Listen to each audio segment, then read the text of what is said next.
Не думал, что будет новый топ на зиму 2022 года. То есть уже один был, и тут раз у нас произошли изменения, и в топ ворвался новый игрок. Один игрок выбыл уже, наверное, навсегда. Поэтому топ пришлось переформировать прям в очень-очень быстрых каких-то таких темпах. И мы как раз перед началом просим вас подписаться, нажать колокольчик, чтобы не пропустить дальнейшие наши обзоры. А я вам напомню, что под видео есть обзоры всех этих самых ТВ-боксов и плюс ссылки на проверенных продавцов. А также там внизу есть ссылка на условия акций с мега крутыми призами для моих подписчиков. Ну что ж, поехали разбираться, что мы сегодня вам презентуем.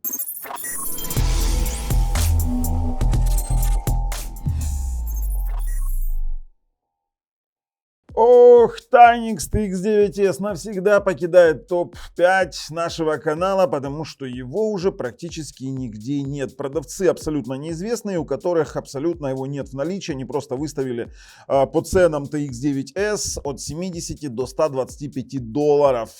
И это невероятно жалко. ТВ-бокс, который когда-то стоил 25-30 долларов, 8-ядерный с 1000 мегабитным ланом, уходит уже от нас навсегда. Поэтому почтим его 2 секундами молчания. И все, и прощай, потому что встречаем другие ТВ-боксы, и я думаю, что с этим проблем нет. Ну и, конечно же, здесь вы не увидите Токса, потому что он дороже 50 долларов. Так что не надо спамить в комментах. На 5-м месте у нас пока что сохраняет свои позиции Mikul KD1, iMlogic, сейчас мы его включим, iMlogic S905Y2, в принципе неплохой, 2/16, с Bluetooth пультом, с голосом. При этом здесь Android 10 и Android TV 10, плюс работает автофреймрейт, допустим, через тот же самый TV Quick Action. Есть детские болезни в виде HDR, постоянно работающие, но при подключении к SDR телевизору работает в SDR. И, казалось бы, такой себе нормальный стик. И, в принципе, так оно и есть, потому что все больше и больше отзывов счастливых владельцев, в том плане, что они просто купили, вставили и забыли.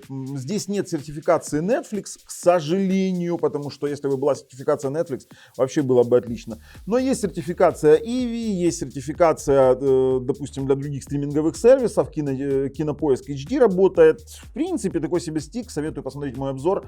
Ничего примечательного нет, ну и ничего критично плохого тоже. В принципе, нормальный стик для топ-5. На 4-е место мы с вами сместили оба ТВ-бокса X96 Air и X96 Max Plus. Вообще между ними грань стирается, при том, что X96 Air вообще у меня вывалился, смотрите, в недоступный. Он вообще где-то еще есть. Должен быть. Слава богу. Короче, есть у нас еще X96 Air, это iMlogic S905X3 на Android 9. Под них существуют прошивки Slimbox и даже есть где-то для Yugus прошивка, в принципе. Но X96 Max, там очень много ревизий и прям мучаются люди с ними, поэтому мы ввели в топ X96 Air, который слабо чем отличается. Здесь 100 мегабитный порт, мне скажут, а в X96 Max Plus там 1000 мегабитный, да, сильно не обольщайтесь, потому что последние версии X96 Max Plus идут там и ревизии на 100 мегабит порты, но оба ТВ-бокса имеют модификации, которые я советую. iMlogic S905X3 4/32, есть LAN порты, есть SPDIF, и на них есть нормальные прошивки в виде Slimbox, и на X96 Max Plus я видел Yugus прошивку. В принципе, неплохие ТВ-боксы, отлично справляются с контентом, они не сертифицированы, поэтому ожидать от того, что здесь будут работать какие-то стриминговые сервисы типа Ока, Ivi в 4К 5.1 и там Megogo, например, 4К HDR не стоит, этого не будет, но в принципе Android TV накатывается и работает зато для каких-то раздач больших, для жесткого диска, для всего остального. То есть вы понимаете, о чем я, конечно же, говорю. Канал Флебустьеры вам об этом расскажет. Короче, дальше, ребят, на 3-е место у нас ворвался Realme 4K Google TV Stick. Он никогда не будет на 1-м месте только из-за того, что здесь Google TV. Он стоит на момент съемки данного ролика 49-45. Он вкладывается в топ до 50. Это iMlogic S905Y4, на секундочку. Есть сертификация Netflix. Есть Dolby Digital и DTS. Кстати, у всех вот этих вот ТВ-боксов есть и Dolby Digital и DTS в пробросе. Ну, в принципе, на X96 Max Plus, если вы прошьете его на Yugus, то там будет еще и True HD, DTS HD Master Audio. В данном моменте есть Bluetooth пульт с голосом, это стик сертификат. И вот для того, чтобы мне сейчас не описывать, что это за стик, кстати, у него поддержка есть HDR10+, что это за стик, вот я советую идти и смотреть наш обзор. Потому что стик получился такой себе компромиссный. Мне нравится, знаете почему? Потому что я пользуюсь Chromecast 2020. А если на этот стик еще и докупить Google пульт за 15 баксов и подключить через Remoter Config, то этим пультом, универсальным Bluetooth пультом, можно будет еще и управлять и телеком громкостью, и включать-выключать телек. И еще и если через ERC подключен у вас какая-нибудь аудиосистема, то еще и громкостью этой аудиосистемы будет управлять. Вот такая штука на самом-то деле. Но все портит Google TV интерфейс, хотя все больше и больше приверженцев появляется у этого Google TV интерфейса. Абсолютно не понимаю почему, но при этом работает. Да и в принципе это не Realme на самом-то деле, это Skyward Stick, такой же как Mikul KM2.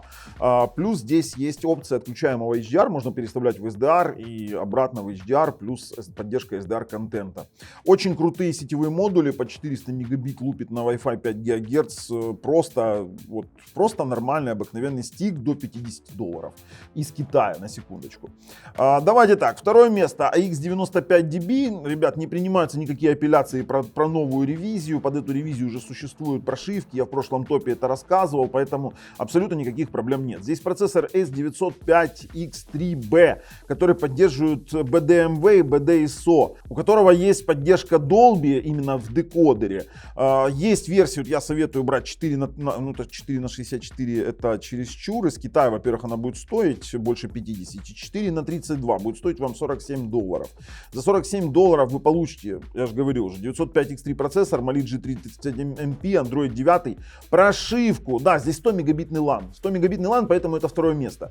Прошивка у нас есть от Slimbox, есть у нас прошивка, от Yugus я не знаю, сделали под новый Wi-Fi модуль или нет, но Slimbox уже сделал свою прошивку на базе вот этих всех новых сборок и улучшайзеров. И на первом месте у нас Wonder Extreme, это такой себе бестселлер, как я в прошлом топе сказал, автомат Калашников, который просто работает, у него 1000 мегабитный LAN, iMogic S905X3, некоторые говорят Guana, а 99% говорит, мы купили, прошили или на Slimbox, или на Yugus на порт, и просто-напросто не нарадуются данной приставкой, потому что это такой себе уже народный ТВ-бокс, он долгое время был на задворках истории, при этом он стоит, знаете сколько? 41,80, а версия на 64 47,72. Вы можете с голосовым пультом взять его, это дорого будет, с таким пультом это дорого, да такой пульт и не нужен на самом деле. Слушайте, они гребут за пульты, я вам скажу, деньги. Но это G30, зачем? Я бы брал с G10, вот G10 вообще отлично. Короче, ТВ-бокс отличный, про Wonder X4 не спрашивайте, Guana редкая получилась и пока что перспектив там нет. То есть X3 кардинально лучше и намного лучше, чем то, что выпустили сейчас X4 на S905X4 процессоре. Поэтому здесь будет работать и автофреймрейт, если на прошивке от Yugus там вообще будет и AFR, и различные DTS HD, различные True HD, короче, все будет просто-напросто прекрасно работать, и все мои ответы на то, как это работает, тоже в описании под видео есть ссылка как на проверенного продавца, так и на обзор. Но вот это вот формирует наш топ-5 на зиму 2022 года. Вот, пожалуйста, Realme 4K, X96 Max с Air объединены, я вам сразу говорю, и KD1. Tynix X9S прощается с нами, и Токса здесь нет, я сразу говорю, Токса здесь нет, потому что он дороже 50 баксов. В целом, если вам нравится, что мы делаем, ставим пальцы вверх, если нет, пальцы вниз, обязательно подписываемся. С вами был Bubble на канале Технозон, пока.